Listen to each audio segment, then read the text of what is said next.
উচ্চাভিলাষী নয়, এবারের বাজেটে মানুষের ভাগ্য উন্নয়নের দিক নির্দেশনা রয়েছে বলে সংসদকে জানিয়েছেন প্রধানমন্ত্রী শেখ হাসিনা। সরকারের বিভিন্ন পদক্ষেপে বছরের শেষে মূল্যস্ফীতি কমে আসবে বলে জানান তিনি।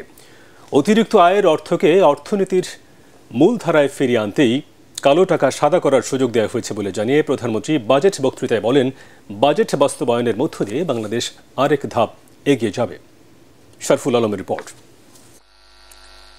প্রস্তাবিত বাজেট নিয়ে সংসদে চলছে আলোচনা সমালোচনা। বাজেট বক্তব্যে অংশ নিয়ে প্রধানমন্ত্রী সংসদকে জানান, চ্যালেঞ্জ নিয়েই বাজেট প্রণয়ন করা হয়েছে। 2030 সালের পর দেশে অতি দরিদ্র বলে কিছু থাকবে না জানিয়ে তিনি জানান, সরকারের নেওয়া বিভিন্ন পদক্ষেপে দেশ করোনা পূর্ব অর্থনীতিতে ফিরবে। ডিসেম্বরের মধ্যেই নিত্য প্রয়োজনীয় পণ্যের দাম কমবে বলেও জানান তিনি। প্রতিবারই যুদ্ধ সবকিছু মোকাবেলা করেই কিন্তু আমরা সামনের দিকে এগোচ্ছি। গত অর্থ বছরে প্রবাস আয় এসেছে 21.6 বিলিয়ন মার্কিন ডলার।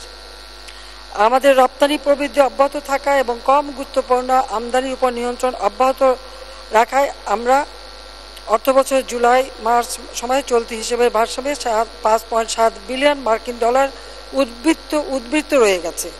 এছাড়াও কৃষি ও শিল্প উৎপাদনও বৃদ্ধি পেয়েছে। ফলে সামষ্টিক অর্থনৈতিক পরিস্থিতি দ্রুত আবার কোভিড-19-এর পূর্ববর্তী অবস্থা আমরা ফিরে যেতে পারবো এ বিশ্বাস আমার আছে। মেট্রো রেল নির্মাণে সমালোচনাকারীদের জবাবে সংসদ নেত্রী জানান, মেট্রো রেল নারীদের সবচেয়ে নিরাপদ যানবাহনে পরিণত হয়েছে। পর্যায়ক্রমে প্রতিটি বিভাগীয় শহরে মেট্রো রেল নির্মাণ করা হবে।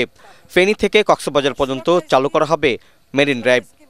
সমালোচনার জবাবে প্রধানমন্ত্রী বলেন, অতিরিক্ত উপার্জনকে মূল অর্থনীতিতে যুক্ত করতেই কালো টাকা সাদা করার সুযোগ দেওয়া হয়েছে। আমরা দুর্নীতির বিরুদ্ধে অভিযান শুরু করেছি। সে যেই হোক, দুর্নীতিতে কারো রক্ষা নেই। যারাই দুর্নীতি করবে আমরা করব। আর কালো টাকা সাদা, এটা কালো টাকা সাদা না।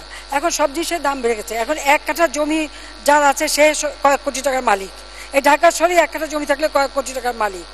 এভাবে অনেক সময় কিছু করতে যে অতিরিক্ত অর্থ চলে আসে, সেটা তারা বাজেটে দেখাতে পারে না।